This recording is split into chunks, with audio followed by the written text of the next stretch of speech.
क्या केशव प्रसाद मौर्य उत्तर प्रदेश के अंदर करने जा रहे हैं सबसे बड़ा खेल? क्या योगी आदित्यनाथ की कुर्सी छीनकर उनको मठ भेजने की कर रहे हैं तैयारी? जी हाँ, नमस्कार। नेक्स्ट 9 न्यूज पर आपका बहुत बहुत स्वागत है और हमारे इस खास प्रोग्राम में हम चर्चा कर रहे हैं उत्तर प्रदेश की राजनीति के बारे में, क्योंकि इन दिनों उत्तर प्रदेश में एक सियासी उठापटक का दौर चल रहा है। यहाँ पर केशव प्रसाद मौर्य ने योगी आदित्यनाथ के खिलाफ जो है खुलेआम आर पार की जंग छेड़ दी है, क्योंकि सीएम पद पर पहले भी यहाँ पर केशव प्रसाद मौर्य और योगी आदित्यनाथ आमने सामने दिखाई दिए थे और इस पर योगी आदित्यनाथ के बयान ने और भी ज्यादा हलचल मचा दी है, क्योंकि उन्होंने ये साफ कर दिया है कि मैं अब तीसरी बार मुख्यमंत्री पद की रेस में नहीं हूं, पार्टी जिसको चाहे उसको मुख्यमंत्री बना सकती है। इन बयानों के बाद में तमाम ये चर्चाएं हो रही हैं कि क्या 2027 में कुछ बड़ा उलटफेर होगा, क्या 2027 में योगी आदित्यनाथ कुर्सी छोड़ेंगे या उससे पहले ही केशव प्रसाद मौर्य कोई बड़ा खेल कर सकते हैं। और सबसे बड़ा सवाल तो यह है कि अगर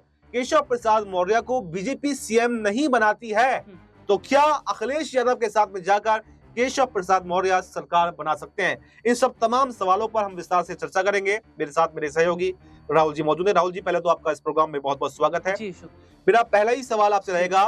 कि केशव प्रसाद मौर्य जो इस वक्त आर पार के मूड में योगी आदित्यनाथ से दिखाई दे रहे हैं, उन्होंने साफ कर दिया है कि मुख्यमंत्री कुर्सी मेरी है और अगर आप कुर्सी छोड़ने को तैयार नहीं है तो फिर मैं विधायकों के समर्थन के साथ में अखिलेश यादव के साथ में जाकर भी सरकार बना सकता हूं, क्योंकि ये देखा गया था कि पहले भी अखिलेश यादव ने यहाँ पर केशव प्रसाद मौर्य को ऑफर दिया था कि विधायक लाइए और हमारे साथ में सरकार बना लीजिए। तो क्या केशव प्रसाद मौर्य योगी आदित्यनाथ को हटाकर बीजेपी के कोटे से ही सीएम बनेंगे या फिर अखिलेश यादव के साथ में जाकर बड़ा उलटफेर उत्तर प्रदेश के अंदर करते हुए दिखाई देंगे? जी, देखिए, सबसे बड़ी बात क्या है, उत्तर प्रदेश में भारतीय जनता पार्टी के अंदर जो बगावत हो रही है, इस बगावत से योगी आदित्यनाथ की मुश्किलें बढ़ रही हैं। और तो और ये देखा जा रहा है, जो डिप्टी सीएम केशव प्रसाद मौर्य हैं, वो काफी समय से अपनी इच्छा जाहिर कर चुके हैं कि उन्हें भी सीएम बनना है, उन्हें भी मौका मिलना चाहिए। और बीते देखिए कुछ समय पहले की अगर मैं बात करूं, वो दिल्ली आए भी थे इसी सिलसिले में पार्टी आलाकमान से बात करने के लिए, लेकिन उस दौरान देखिए उन्हें सुलझा समझा बुझाकर वापस लखनऊ जो है वे भेज दिया गया था। लेकिन अब 27 के चुनाव से पहले आर पार की लड़ाई, और ऐसे में देखा जा रहा है अखिलेश यादव दिलचस्पी क्यों ले रहे हैं। देखिए, सबसे बड़ी बात क्या है कि अखिलेश यादव ये चाह रहे हैं कि बीजेपी के अंदर फूट पड़ जाए, केशव प्रसाद मौर्य विधायकों के संग हमारी तरफ चले आए और अगर अखिलेश की मदद से केशव सीएम बनेंगे तो अखिलेश का दबदबा भी बहुत ज्यादा रहेगा, यानी कि अखिलेश के कहने पर बहुत सारे काम भी किए जाएंगे। और सबसे बड़ी बात है कि अगर बीजेपी के साथ केशव रहेंगे तो बीजेपी क्या जो है उनको लेकर बड़ा कदम उठाएगी, क्या इस बार भी कहीं उनके हाथ खाली ना रह जाए। और सबसे बड़ी एक चर्चा और चली थी, चर्चा वो ये थी कि उत्तर प्रदेश से हटाकर योगी आदित्यनाथ को राष्ट्रीय अध्यक्ष बीजेपी का बनाया जा सकता है और जो यूपी की कमान है वो केशव प्रसाद मौर्य को सौंपी जा सकती है, क्योंकि इस समय जेपी नड्डा का कार्यकाल समाप्त हो चुका है और उसमें वसुंधरा राजे का नाम आगे चल रहा था, केशव और शिवराज सिंह चौहान का नाम आगे चल रहा था, लेकिन तमाम नाम जो है वो पीछे छूट चुके हैं। उसके बाद में चर्चा ये भी हुई कि साउथ से जो है इस बार बीजेपी को नया राष्ट्रीय अध्यक्ष मिल सकता है, लेकिन उन तमाम अटकलों पर भी विराम लगता हुआ दिखाई दे रहा है, क्योंकि बीजेपी अब ऐसे चेहरे की तलाश कर रही है जो हिंदुत्ववादी चेहरा हो, जिससे पूरे देश में जो है उनको बढ़त मिल सके। क्योंकि ये पहले से देखा गया है कि जो पीएम मोदी के बाद में जो प्रधानमंत्री का चेहरा है वो सबसे बड़े योगी आदित्यनाथ हैं। तो कहीं ना कहीं अगर योगी आदित्यनाथ को उत्तर प्रदेश की राजनीति से उठाकर केंद्र की राजनीति में लाया जाता है और राष्ट्रीय अध्यक्ष उनको बना दिया जाता है तो कहीं ना कहीं जो केंद्र की राजनीति में वो ज्यादा एक्टिव हो जाएंगे और उसकी वजह से बीजेपी को तो फायदा मिलेगा ही मिलेगा, उनको प्रधानमंत्री कैंडिडेट लॉन्च करने में भी बड़ी मदद मिल सकती है, यानी 2029 में या फिर 2034 में जब भी वो प्रधानमंत्री बनना चाहें तो उनके लिए एक अच्छी अपॉर्चुनिटी हो सकती है। क्योंकि आपने देखा कि अमित शाह जो भी देश के गृह मंत्री हैं, इससे पहले वो भी जो है राष्ट्रीय अध्यक्ष पद की कमान संभाल चुके हैं। जो भी बड़े बड़े नेता हैं, इससे पहले राजनाथ सिंह भी राष्ट्रीय अध्यक्ष पद की कमान संभाल चुके हैं, उससे पहले नितिन गडकरी जो इस वक्त परिवहन मंत्री हैं वो भी राष्ट्रीय अध्यक्ष पद की कमान संभाल चुके हैं। तो तमाम बड़े बड़े नेता अध्यक्ष पद की कमान पहले भी संभाल चुके हैं। तो क्या अब योगी आदित्यनाथ को बड़ी जिम्मेदारी दी जा सकती है? क्या मोदी और शाह नई रणनीति तैयार यहाँ पर कर रहे हैं? उत्तर प्रदेश से उठाकर अगर उनको राष्ट्रीय अध्यक्ष पद की कमान सौंपी जा सकती है तो यहाँ पर मोदी को भी फायदा मिलेगा, तमाम जो स्टेट में कहीं चुनाव होंगे, बिहार में चुनाव होंगे, उसमें भी फायदा मिलेगा और जो बगावत उत्तर प्रदेश के अंदर देखी जा रही है केशव प्रसाद मौर्य की, कहीं ना कहीं वो भी शांत हो जाएगी। यानी एक तीर से कई निशाने बीजेपी यहाँ पर लगाने का प्रयास करेगी। तो इस पूरे प्रकरण को आप कैसा देखते हैं? देखिए, सबसे बड़ी बात क्या है कि जिस तरीके से अध्यक्ष पद को लेकर बात हो, या फिर ये कहा जा रहा है कि भैया उन्हें सेंट्रल की तरफ में भेजा जाएगा। देखिए क्या स्थिति बन रही थी कि योगी आदित्यनाथ को यूपी से उठाकर सेंट्रल की तरफ लाने की कोशिश की जा रही थी, जी। और अगर ऐसा होता तो मोदी जी का फिर पत्ता साफ हो जाता। और जब मोदी जी को इस बात की भनक लग गई कि भैया योगी जी को स्टेट से उठाकर सेंट्रल लाया जा रहा है, क्योंकि काफी समय से देखा जा रहा था कि प्रधानमंत्री के तौर पर योगी आदित्यनाथ उनका नाम चल भी रहा था,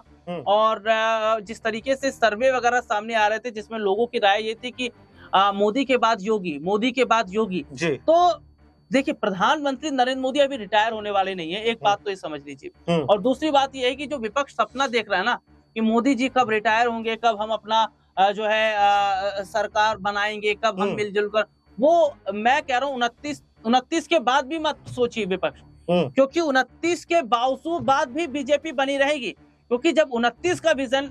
जाकर सेट करके आए हैं मोदी जी,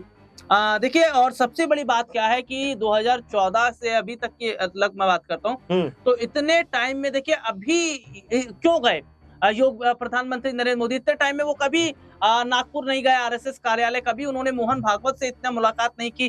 और अचानक उन्हें मोहन भागवत से मुलाकात करना पड़ा। इसका मतलब ये है कि आरएसएस से बड़ा कोई नहीं है, संगठन से बड़ा कोई नहीं है, और मोदी जी को झटका लग रहा था, इसीलिए देखा गया कि उन्होंने सेट तो कर लिया अपना मामला, लेकिन योगी आदित्यनाथ फंस गए, क्योंकि वो सेंट्रल की तरफ अब नहीं आ पाएंगे, और स्टेट में बगावत चल रही है, क्योंकि जो एनडीए के सहयोगी दल हैं वे भी नाराज चल रहे, क्योंकि तो फिर ऐसी सेंट्रल की तरफ वो आएंगे नहीं, उत्तर प्रदेश के अंदर बगावत चल रही है, तो फिर क्या योगी आदित्यनाथ आप गोरखपुर जा सकते हैं, क्या वो मठ में जा सकते हैं? क्योंकि वो ये तो साफ कर चुके हैं कि उन्हें कोई भी लोभ लालच जो है वो कुर्सी का नहीं है, और ताउम्र जो है वो राजनीति में भी नहीं रहने वाले हैं। तो इस बयान का क्या अर्थ निकाला जाए? क्या अब योगी आदित्यनाथ अगर सेंट्रल में भी नहीं आते हैं और तो उत्तर प्रदेश की सत्ता भी चली जाती है, तो क्या योगी आदित्यनाथ अब संन्यास ले सकते हैं? बिल्कुल, देखिए संभावना बन रही है और ऐसा हो भी सकता है, इसलिए हम ये बात कह रहे हैं क्योंकि कुछ समय पहले उत्तर प्रदेश के मुख्यमंत्री योगी आदित्यनाथ सदन में इतना ज्यादा नाराज हो गए कि उन्होंने कहा कि मैं यहाँ सेवा करने के लिए आया हूँ, मैं किसी पद का लालची नहीं हूँ या किसी पद के लिए नहीं आई हूँ। अगर मुझे पद प्रतिष्ठा सब चाहिए होती तो मुझे मठ में मिल जाती। उस दौरान उन्होंने ये बात कही थी यूपी सदन के दौरान, और एक हाल ही में उनका स्टेटमेंट आया, उन्होंने कहा मैं ताउम्र राजनीति में नहीं रहूंगा। यानी कि सेंट्रल की तरफ दरवाजा बंद हो गया, और दूसरी तरफ देखा जा रहा है उत्तर प्रदेश में बीजेपी के अंदर जो बगावत है, बीजेपी के विधायक जिस तरीके से नंद किशोर गुर्जर का जिक्र कर लेते हैं, नंद किशोर गुर्जर जिस तरीके से योगी के खिलाफ मोर्चा खोले हुए, बीजेपी के कई विधायक योगी के खिलाफ मोर्चा खोले हुए, एनडीए के कई सहयोगी